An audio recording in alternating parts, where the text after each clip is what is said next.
Bab 1997. Berangin. 1. Saat ini, Klujing merasa bingung. Dia sekarang melangkah mundur dalam waktu. Dalam situasi ini, wanita bergaun polos tidak mungkin menemukannya. Karena pemandangan yang ada sekarang, sudah terjadi, dan tidak ada yang dapat mengubah apa yang telah terjadi. Membalikkan ruang waktu. Mengubah sejarah. Itu mustahil.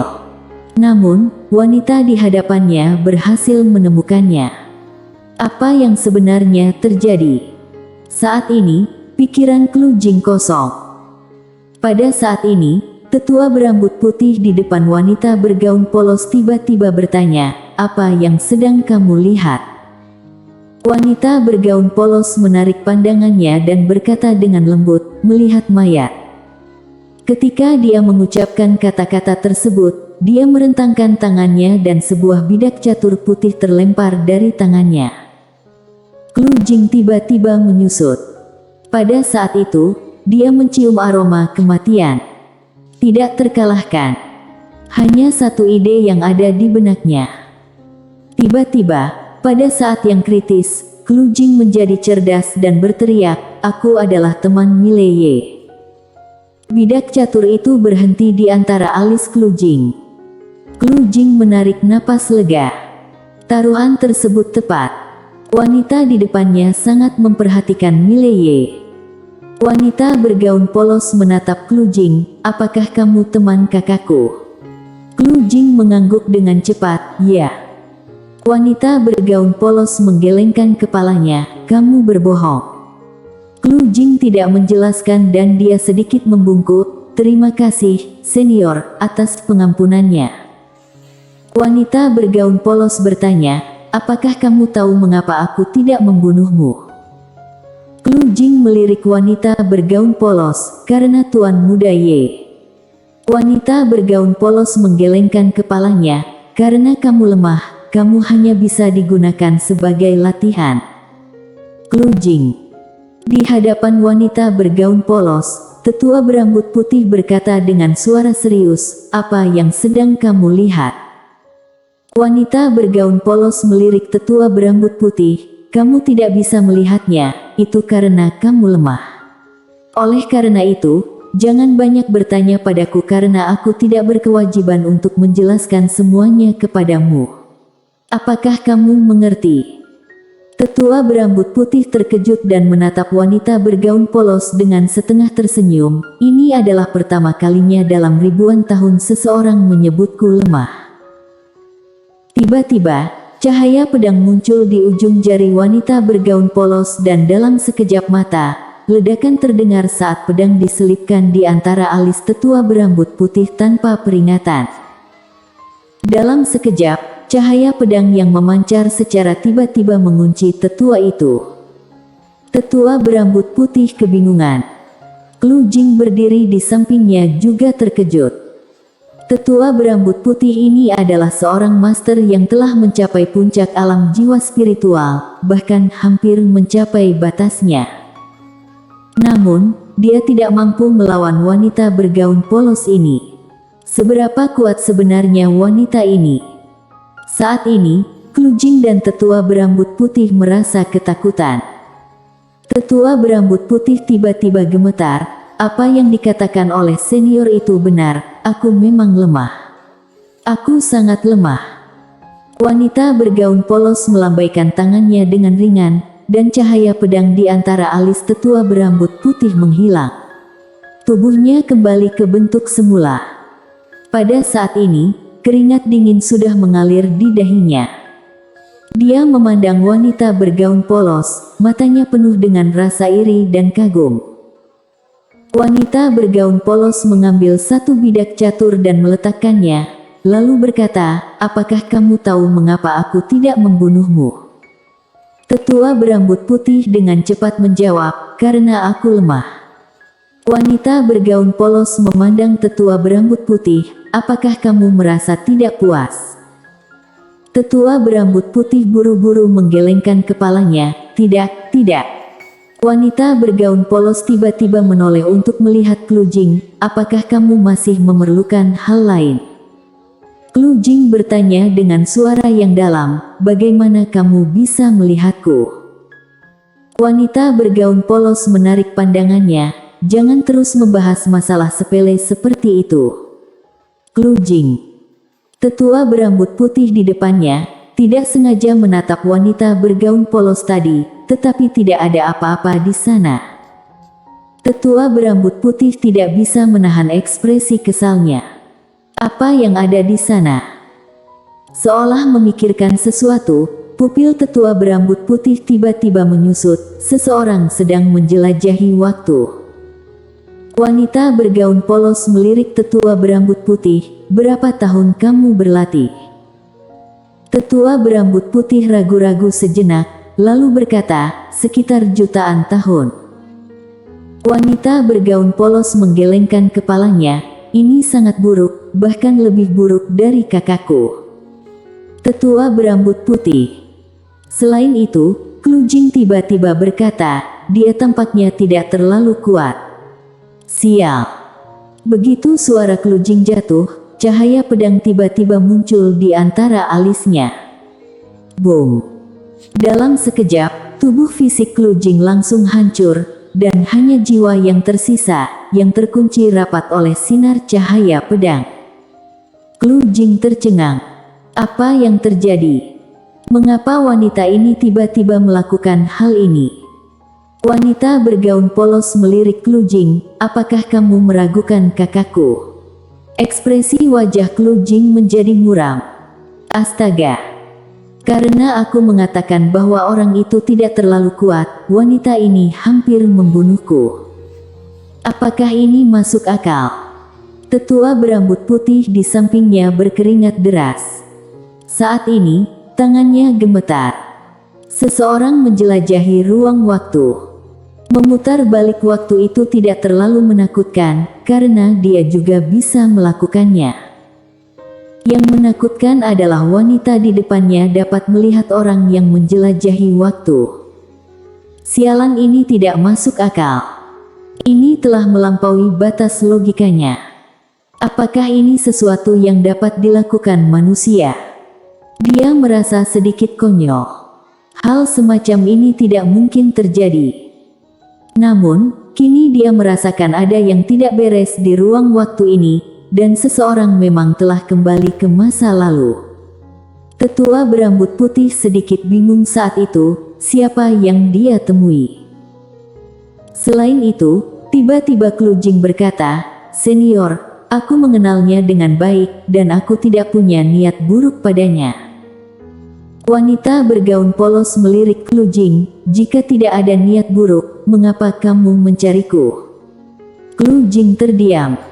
Wanita bergaun polos bangkit dan berjalan ke depannya. Wanita itu menatapnya tajam dan bertanya, apakah kamu ingin menguji kekuatanku? Bersambung.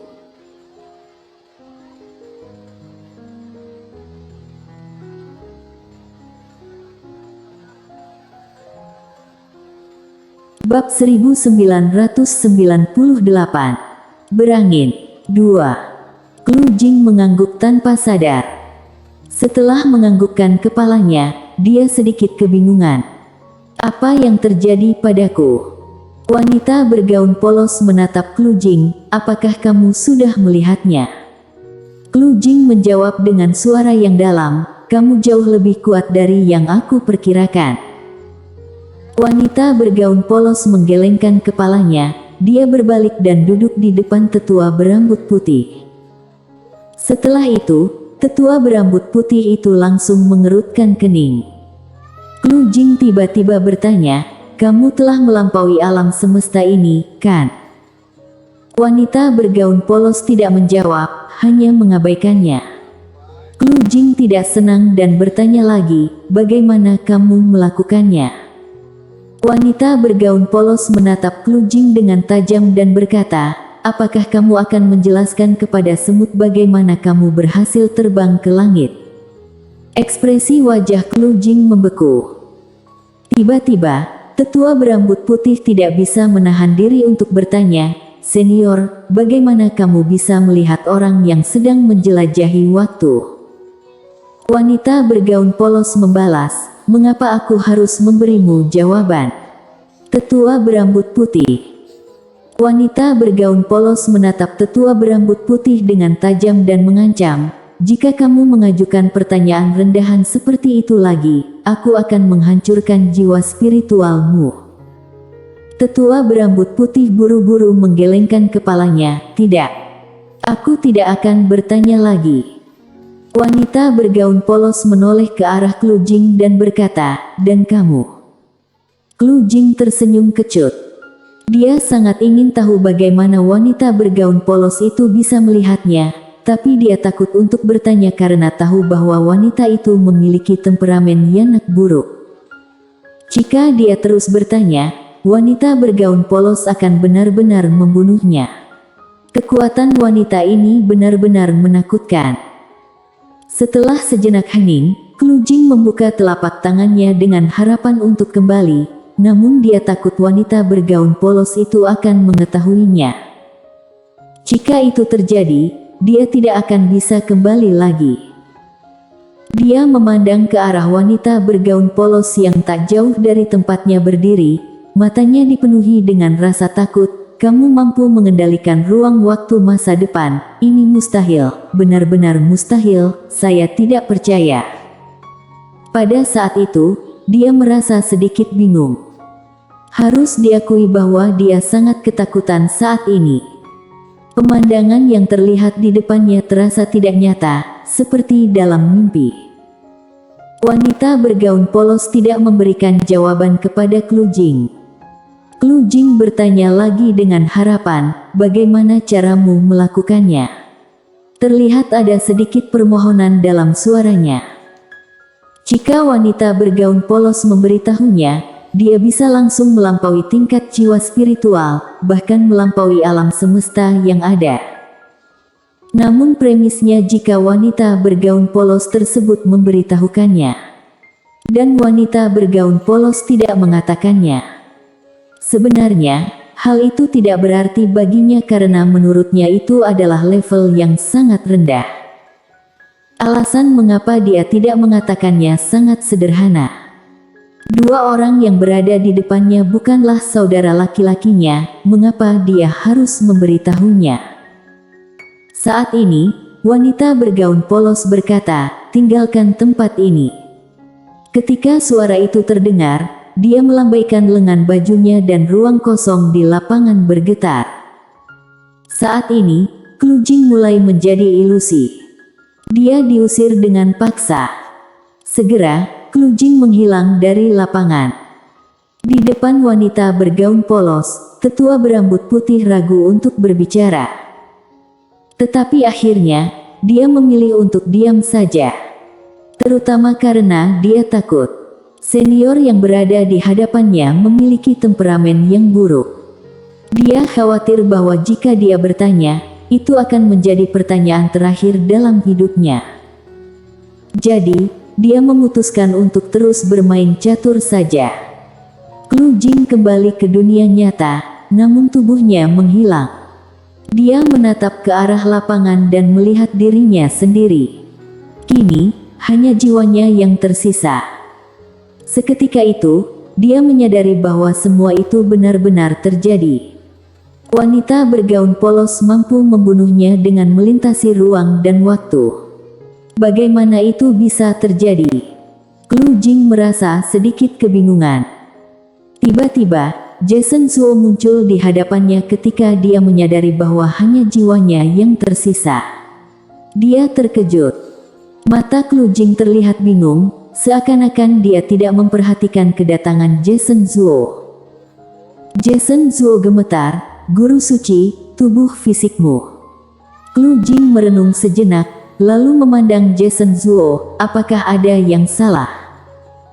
Jason Zuo berbicara dengan suara yang dalam, "Guru suci, apa yang terjadi pada tubuh fisikmu?" Klu Jing berkata dengan lembut, terhembus oleh angin yang kencang. Jason Zuo tercengang. Angin kencang menghembuskan tubuh fisik. Omong kosong apa ini? Klu Jing tiba-tiba berkata, apakah ada yang salah? Jason Zuo ragu-ragu sejenak, kemudian berkata, ketua klan iblis kuno ada di sini. Klu Jing sedikit mengernyit, benarkah? Jason Zuo mengangguk, dia ingin menemui guru suci untuk membahas cara membunuh Milei Ye dan orang-orang di belakangnya. Klu Jing terkejut, lalu bertanya, membunuh Milei Ye dan orang-orang di belakangnya. Jason Zuo menjawab, iya. Ada seorang wanita bergaun polos dan seorang pria berbaju biru. Wanita bergaun polos. Tiba-tiba, tubuh Klu Jing gemetar. Jason Zuo dengan cepat menanyakan, Guru Suci, ada apa? Dengan lembut, Klu Jing menjawab, tidak apa-apa, hanya sedikit kedinginan. Jason Zuo bersambung.